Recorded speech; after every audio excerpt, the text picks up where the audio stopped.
నైరుతి బంగాళాఖాతంలో తీవ్ర అల్పపీడనం కొనసాగుతుంది. దానికి అనుబంధంగా గల్ఫ్ ఆఫ్ మన్నార్ ప్రాంతంలో ఆవర్తనం కొనసాగుతుంది. దీని ప్రభావంతో తెలుగు రాష్ట్రాల్లో భారీ వర్షాలు కురిసే అవకాశం ఉంది. ముఖ్యంగా ఏపీలోని పలు జిల్లాల్లో భారీ వర్షాలకు ఆస్కారం ఉన్నట్టుగా ఆంధ్రప్రదేశ్ విపత్తుల నిర్వహణ సంస్థ పెడుతోంది. బంగాళాఖాతంలో ఏర్పడిన అల్పపీడనం భయపడుతోంది. 3 రోజుల పాటు అత్యంత భారీ వర్షాలు ఉంటాయని వాతావరణ శాఖ చెప్తోంది. దీంతో రాయలసీమ కోస్తా ప్రాంతాల్లో భారీ వర్షాలు కురిసే అవకాశం ఉంది. ఉరుములు మెరుపులతో కురిసే ఛాన్స్ ఉన్నట్టుగా చెప్తున్నారు. మత్స్యకారులకు వేటకు వెళ్లొద్దంటూ అధికారులు హెచ్చరిస్తున్న పరిస్థితి. 3 జిల్లాలకు రెడ్ అలర్ట్ ప్రకటించారు. 10 జిల్లాలకు ఆరెంజ్ అలర్ట్ ప్రకటించారు. తిరుమల, తిరుపతి, చిత్తూరులో నిన్నటి నుంచి భారీ వర్షాలు కురుస్తున్నాయి. అలాగే అనంతపురం, కర్నూలు, నెల్లూరు, అన్నమయ్య జిల్లాలోనూ విస్తారంగా వర్షాలు కురిసే అవకాశం ఉంది. మరోవైపు తెలంగాణలోని పలు చోట్ల భారీ వర్షాలు కురిసే అవకాశం కనిపిస్తుంది. ఇప్పటికే ఫెయింజాల్ తుఫాన్తో రైతులను నిండా ముంచింది. మరోసారి అల్పపీడన ప్రభావం రైతులను భయపెడుతున్న పరిస్థితి కనబడుతోంది. నైరుతి బంగాళాఖాతంలో ఏర్పడిన తీవ్ర అల్పపీడనం గల్ఫ్ ఆఫ్ మన్నార్ పరిసర ప్రాంతాలపై అనుబంధంగా ఉపరితల ఆవర్తనం కొనసాగుతున్న పరిస్థితి. దీంతో ఇది పశ్చిమ వాయువ్య దిశగా దక్షిణ తమిళనాడు వైపు కదులుతూ వచ్చే 12 గంటల్లో క్రమంగా బలహీనపడే అవకాశం ఉన్నట్టుగా వాతావరణ శాఖ చెప్తుంది. దీంతో నెల్లూరు, తిరుపతి, చిత్తూరు, కర్నూలు, నంద్యాల, అనంతపురం, శ్రీ సత్యసాయి, కడప, అన్నమయ్య జిల్లాలో ఇవాళ తేలికపాటి నుంచి ఓ మోస్తరు వర్షాలు కురిసే అవకాశం ఉన్నట్టు చెప్తున్నారు.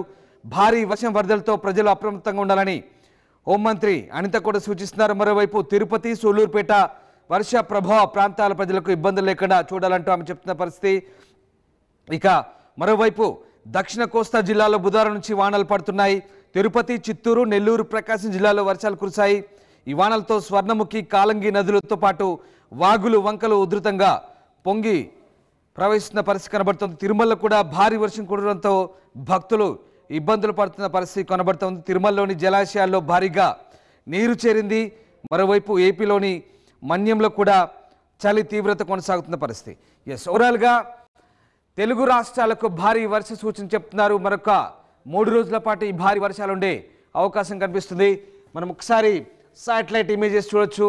భారత వాతావరణ శాఖ ఇచ్చినటువంటి శాటిలైట్ ఇమేజెస్ ప్రకారం ప్రస్తుతం ఈ తీవ్ర అల్పపీడనం ప్రస్తుతానికి నైరుతి వైపు ప్రస్తుతం తమిళనాడు వైపు కొనసాగుతుంది. తమిళనాడు అలాగే శ్రీలంక మధ్య ప్రస్తుతం ఈ అల్పపీడన ప్రభావం కొనసాగుతుంది.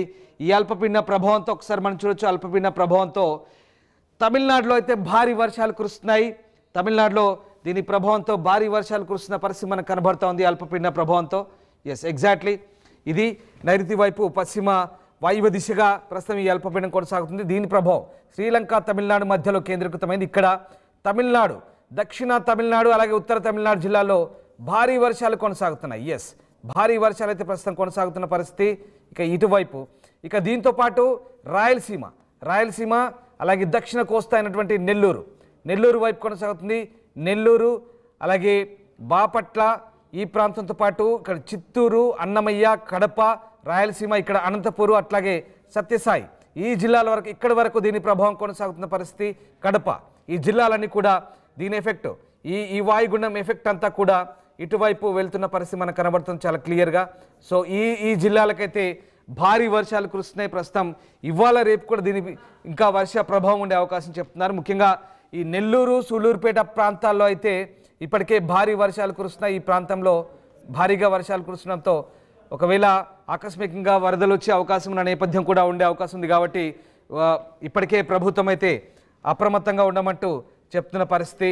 ఈ రకంగా భారత వాతావరణ శాఖ అయితే ప్రస్తుతానికి హెచ్చరికలు జారీ చేస్తున్న పరిస్థితి మనకు కనబడుతోంది. అండ్ దాంతోపాటు మరొకసారి అసలు ఏం జరగబోతుంది, రాబోయే కొద్ది రోజుల పాటు ఎలాంటి వాతావరణ పరిస్థితి ఉంటుందో మనం ఒకసారి మీకు నేను చెప్పే ప్రయత్నం చేస్తాను. ఒకసారి మనం చూడొచ్చు. ఇది రైట్, ఒకసారి నేను మీకు చెప్పే ప్రయత్నం చేస్తాను. భారత వాతావరణ ఐఎండీ ఇచ్చిన సూచనలు, దాంతోపాటు మరికొన్ని సూచనలు కూడా ఉన్నాయి. అంతర్జాతీయంగా ఏం జరగబోతుంది అనేది ఒకసారి మనం చూపించే ప్రయత్నం చేస్తాను. నేను మీకు జూమ్ ఎర్త్ ద్వారా మీకు ఒకసారి వాతావరణ శాఖ చెప్తున్నటువంటి చూపించే ప్రయత్నం చేస్తాను. ఒకసారి చూడొచ్చు మనము. ఇది మడగాస్కర్ తీర ప్రాంతము. మీకు ఒకసారి చూస్తే అర్థమవుతుంది మడగాస్కర్ తీర ప్రాంతంలో ఏ రకంగా ఉందో. ఇది మడగాస్కర్ అంటారు. ప్రస్తుతం మనం ఇది భారత్ ప్రాంతం. ఇది అలాగే ఆస్ట్రేలియా ప్రాంతం.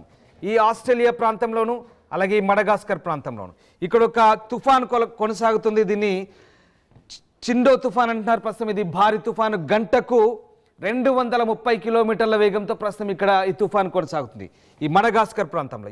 ఇక్కడే ఈ మడగాస్కర్ ప్రాంతంలో తుఫాన్ కొనసాగుతుంది. అలాగే ఆస్ట్రేలియా ప్రాంతంలో ఇక్కడ ఒక అల్పపీడనం కొనసాగుతుంది. అల్పపీడనం ఈ తుఫాను, భారీ తుఫాను, ఇవి రెండు కూడా తిరిగి మళ్ళీ శ్రీలంక వైపు వచ్చే అవకాశం ఉంది. దీని ప్రభావం దాదాపు 200 కిలోమీటర్ల వేగంతో ఇక్కడ సుడిగాళ్ళు ఉన్నాయి మడగాస్కర్ ప్రాంతంలో ఈ భారీ తుఫాను.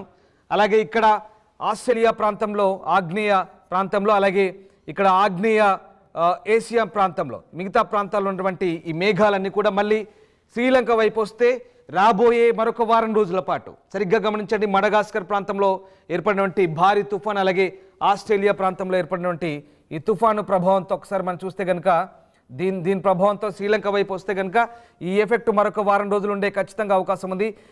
ఇలా శ్రీలంక వైపు వస్తే కనుక శ్రీలంక, తమిళనాడు, ఇక్కడ కోస్టల్ ఏపీ, ఈ ప్రాంతాల్లో భారీగా దీని ఎఫెక్ట్ ఉండే అవకాశం ఉంది. ఇది మరొక వారం పాటు అంటే దాదాపుగా 20వ తేదీ వరకు కూడా భారీ వర్షాలకు ఆస్కారం ఉన్నట్టుగా చెప్తున్నారు. ఇది రాబోయే రోజుల్లో ఉండబోతుంది. దాంతోపాటు ఏపీలో 14వ తేదీన ఒక అల్పపీడనం ఏర్పడే అవకాశం ఉంది, 14 లేదా 15. అలాగే 21వ తారీఖు నాడు మరొక అల్పపీడనం ఏర్పడే అవకాశం ఉంది, 14 అలాగే 20. ఈ రెండు అల్పపీడనాల ప్రభావంతో కూడా భారీ వర్షాలు కురిసే ఛాన్స్ ఉన్నట్టుగా చెప్తున్నారు. ఏపీలో ఇప్పటికే ఫెయింజాలు అలాగే దానా, ఇవి రెండు కూడా ఇంపాక్ట్ చూపించాయి. తమిళనాడు, ఏపీ, మీకు ఇందాకే తమిళనాడుకు సంబంధించిన వర్షాల అప్డేట్స్ కూడా మీకు మనం ఇచ్చే ప్రయత్నం చేసాం. అలాగే ఏపీలో కూడా దీని ప్రభావం చాలా తీవ్రంగా ఉంది. సో మరొక 2 అల్పపీడనాలు, దాంతోపాటు ఇందాక నేను చెప్పినటువంటి మడగాస్కర్ దీవుల మీద ఏర్పడినటువంటి తుఫాను ప్రభావం, అదంతా ఏ రకంగా ఉంటుందో నేను మీకు చెప్పే ప్రయత్నం చేశాను. దీంతో దాదాపుగా మరొక 20వ తేదీ వరకు ఖచ్చితమైనటువంటి వర్షాలు అయితే సూచిస్తున్నారు వాతావరణ శాఖ అధికారులు. ఒకసారి ఏపీ విపత్తుల నిర్వహణ సంస్థ ఏం చెప్తుందో మనం చూసే ప్రయత్నం చేద్దాం. నెల్లూరు, కర్నూలు, నంద్యాల, అనంతపురం, సత్యసాయి, వైఎస్ఆర్, అన్నమయ్య, చిత్తూరు, తిరుపతి జిల్లాల్లో కొన్ని చోట్ల తేలికపాటి వర్షాలు కురిసే అవకాశం ఉన్నట్టుగా ఏపీ విపత్తుల నిర్వహణ సంస్థ చెప్తోంది. ప్రస్తుతం అల్పపీడనం శ్రీలంక తీరంలో నైరుతి బంగాళాఖాతం మీద ఉంది. దీనికి అనుబంధంగా ఉపరితల ఆవర్తనం ఉంది. రానున్న 24 గంటల్లో పశ్చిమ వాయువ్య దిశగా పయనిస్తుందంటే ఇది 11వ తారీఖు నాటిది. బట్ ఇది 19 అవర్స్ బ్యాక్, ఇది శుక్రవారం పరిస్థితి ఇవాళ అంటే. అలాగే గల్ఫ్ ఆఫ్ మన్నార్ పరిసర ప్రాంతాలపై తీవ్ర అల్పపీడనానికి అనుబంధంగా ఉపరితల ఆవర్తనం కొనసాగుతుంది. ఇది పశ్చిమ వాయువ్య దిశగా దక్షిణ తమిళనాడు వైపు కదులుతూ వచ్చే 12 గంటల్లో క్రమంగా బలహీనపడే అవకాశం అని చెప్తుంది. సో ఏం సూచన చేస్తున్నారు? ఎప్పటికప్పుడు రైతులు, గొర్రెల కాపర్లు, మత్స్యకారులను ఫోన్ కాల్, సందేశాల ద్వారా హెచ్చరికలు పంపి అప్రమత్తం చేయాలని విపత్తుల నిర్వహణ శాఖను హోంమంత్రి ఆదేశించిన పరిస్థితి కనబడుతోంది. ఇక దాంతోపాటు లోతట్టు ప్రాంతాల్లో ముందస్తు రక్షణ చర్యలు చేపట్టాలన్నారు. ముంపు ప్రాంతాల ప్రజలను సురక్షిత ప్రాంతాలకు తరలించడం పాటు ప్రాణ ఆస్తి నష్టం కలగకుండా జిల్లా యంత్రాంగం ఎప్పటికప్పుడు అప్రమత్తంగా ఉండాలంటూ హోంమంత్రి చెప్తున్న పరిస్థితి. ఇది మొత్తం భారీ వర్షాల నేపథ్యంలో అప్రమత్తంగా ఉండాలి. ముఖ్యంగా తిరుపతి, సూళ్లూరుపేట వర్ష ప్రభావ ప్రాంతాల ప్రజలకు ఇబ్బందులు లేకుండా చూడాలి. ఘాట్ రోడ్లు, కొండ చర్యల ప్రాంతాల్లో ముందస్తు రక్షణ చర్యలు చేపట్టాలి. నేను మీకు ఇందాకే చెప్పే ప్రయత్నం చేశాను. తిరుమలలో భారీ వర్షాలు కురుస్తున్నాయి. తిరుమలలో గత 2 రోజులుగా కురిసినటువంటి భారీ వర్షాలతో ముఖ్యంగా పాప వినాశనం, అలాగే శ్రీవారి పాదాల మెట్ల దగ్గర ఇప్పటికే తాత్కాలికంగా మూసివేసిన పరిస్థితి. దాంతోపాటు గోగర్భం ప్రాంతంలో కూడా ప్రస్తుతానికైతే అక్కడ తాత్కాలికంగా నిలిపివేసిన పరిస్థితి. ఒకసారి మన స్క్రీన్పై చూడొచ్చు తిరుమలలో దృశ్యాలు. మాడవీధులు పూర్తిగా చెరువులను తలపిస్తున్న పరిస్థితి. నిన్నంతా కూడా తిరుమలలో భారీ వర్షాలు కురిశాయి. భక్తులంతా కూడా తీవ్ర ఇబ్బందులు పడుతున్నారు. కొంతమంది గదులకే పరిమితమైన పరిస్థితి, మరికొంతమంది తిరుమల వచ్చి దర్శనం చేసుకొని ఇక వెంటనే సొంతూళ్ళకు పయనమైన పరిస్థితి. సాధారణంగా తిరుమలకు వస్తే దర్శనం చేసుకొని చుట్టుపక్కల ఉన్న ప్రాంతాలకు వెళ్తారు. కానీ అక్కడ నుండి వర్షాలు, భారీ వర్షాలు, దాంతోపాటు చలిగాళ్ల ప్రభావం తీవ్రంగా ఉంది. ఇవన్నీ తోడై భక్తులు కూడా ఎక్కువ అక్కడ ఉండేందుకు తొందరగా బయటికి వెళ్ళిపోతున్నారు, లేదంటే గదులకే పరిమితం అవుతున్నారు, లేదంటే ఆయా ఊళ్ళకి వెళ్ళిపోతున్న పరిస్థితి. తిరుమలలో ముఖ్యంగా ఘాట్ రోడ్లు, కొండ చర్యలు విరిగిపడే అవకాశం ఉంది. తిరుమలలో ఘాట్ రోడ్లు, కొండ చర్యలు విరిగిపడే అవకాశం ఉన్న ప్రాంతంలో అప్రమత్తంగా ఉండాలంటూ వాతావరణ శాఖ చెప్తుంది. విపత్తుల నిర్వహణ సంస్థ సూచిస్తున్న పరిస్థితి. అండ్ మరొక ఇంపార్టెంట్ అప్డేట్ ఇస్తున్నాను మీకు. ముఖ్యంగా ఏపీలో భారీ వర్షాలకు ఆస్కారం ఉన్న నేపథ్యంలో ఇప్పటికే ఈశాన్య ఋతుపవనాలు కూడా తోడయ్యాయి. ఈశాన్య ఋతుపవనాలు కూడా ఇంకా బలంగా వీస్తున్న పరిస్థితి. దాని ప్రభావంతో కూడా దాంతోపాటు ఈ తుఫాన్లు సాధారణంగా నవంబర్, డిసెంబర్ నెలలో తుఫాన్లు, అల్పపీడనాలు ఏర్పడతాయి. కానీ అది మరింత తీవ్రంగా కనిపిస్తుంది. మరింత తీవ్రంగా దాని తుఫాను ప్రభావం ఉండడంతో ఒక్కసారిగా ఏమవుతుందంటే ఈ మధ్య కాలంలో, ఇటీవలి కాలంలో దీని ఇంపాక్ట్ చాలా భయంకరంగా కనిపిస్తుంది. ఫెయింజాల్ కావచ్చు, దానా కావచ్చు, దాని తర్వాత ఇప్పుడు ఏర్పడబోయే అల్పపీడనం, ఇవన్నీ తోడై భారీగా వర్షాలు కురిసిన పరిస్థితి. ఈశాన్య ఋతుపవనాలు తోడయ్యాయి. తూర్పు వైపు నుంచి గాలులు చాలా కనిష్టమైన ఉష్ణోగ్రతలు నమోదవుతున్నాయి. తెలంగాణలోనూ అదే పరిస్థితి. తెలంగాణలో అయితే వర్ష సూచనలు ఏం లేవు. బట్ తెలంగాణలో ఉష్ణోగ్రతలు చాలా పడిపోయాయి. దాదాపుగా 4 డిగ్రీల వరకు పడిపోయిన పరిస్థితి. ఆదిలాబాదు అలాగే మెదక్ ప్రాంతాల్లో, హైదరాబాద్లో కూడా ఉష్ణోగ్రతలు భారీగా పడిపోయిన పరిస్థితి. హైదరాబాద్లో దాదాపు 2 డిగ్రీల ఉష్ణోగ్రతల వరకు పడిపోయి చాలా కనిష్టంగా ఉన్నాయి. 2 నుంచి 4 డిగ్రీల వరకు కనిష్టంగా ఉష్ణోగ్రతలు పడిపోయిన పరిస్థితి. చల్లటి గాలులు వీస్తున్నాయి. వృద్ధులు, మహిళలు, పిల్లలు జాగ్రత్తగా ఉండమని వాతావరణ శాఖ చెప్తుంది. ఏపీలోనూ అదే పరిస్థితి. తూర్పు వైపు నుంచి వీస్తున్న గాలుల ప్రభావంతో ఈ చలిగాల ప్రభావం కొనసాగుతుంది. కనిష్ట ఉష్ణోగ్రతలు నమోదవుతున్న పరిస్థితి. బట్ తెలంగాణకు మాత్రం వర్ష సూచన లేదు. ఏపీలో వర్ష సూచన ఉంది. బట్ ఆ ఇంపాక్ట్ ఇక్కడ పడుతుంది. అక్కడక్కడ చిరుజల్లు కురిసే అవకాశం ఉన్నట్టుగా, ఒక మోడరేట్ రెయిన్స్ కురిసే అవకాశం ఉన్నట్టుగా కూడా ఉంది. బట్ అది చాలా రేర్ సందర్భాల్లో ఉంది. ఇప్పుడైతే లేదు.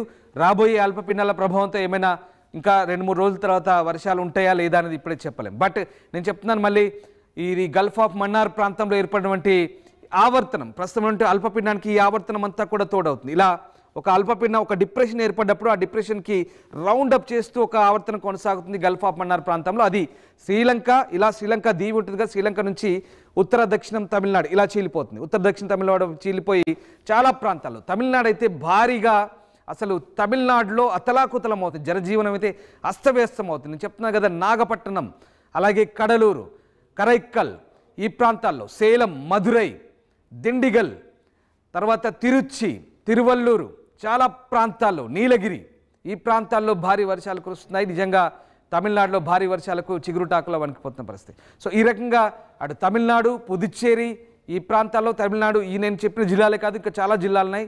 తమిళ పేర్లు మనకు కొంత పలకడానికి ఇబ్బందిగా ఉంటుంది. 22 జిల్లాల్లో చాలా ఇబ్బందికర పరిస్థితులు ఉన్నాయి. 22 జిల్లాల్లో స్కూళ్లకు సెలవులు ప్రకటించిన పరిస్థితి. 22 జిల్లాల్లో తేని, అలాగే ఇలాంటి సేలం, ఇలాంటి జిల్లాల్లో ఇంకా చాలా. చెన్నై అయితే ఇక చెప్పనక్కర్లేదు. చెన్నై అప్డేట్స్ కూడా మీకు మేము ఇచ్చే ప్రయత్నం చేశాం. చాలా జిల్లాలో ఇదే పరిస్థితి. సో ఈ రకంగా తుఫాన్ల ప్రభావం కొనసాగుతుంది. ఇది తుఫాన్ల సీజన్ అని చెప్పాలి. అల్పపీడనాలు, తుఫాన్ల సీజన్ అని చెప్పాలి. సీజన్ ఉంటుంది నవంబర్, డిసెంబర్లో, కానీ ఇది మరింత తీవ్రంగా కనపడుతుంది ఇప్పుడున్న పరిస్థితుల్లో. మారిన వాతావరణ పరిస్థితుల నేపథ్యంలో ప్రస్తుతానికైతే ఈ ఈదురుగాళ్ళు గంటకు 55 కిలోమీటర్ల ఈదురుగాళ్ళు వీస్తున్న పరిస్థితి కనబడుతుంది. ఒకసారి నేను మీకు చెప్తున్నాను మళ్ళీ. ఎస్ ఓవరాల్గా ఈ పరిస్థితులు గల్ఫ్ ఆఫ్ మన్నార్ ప్రాంతంలో కొనసాగుతున్న పరిస్థితి కనబడుతూ ఉంది. సో రైతులు, మత్స్యకారులు అప్రమత్తంగా ఉండాలని వాతావరణ శాఖ చెప్తోంది.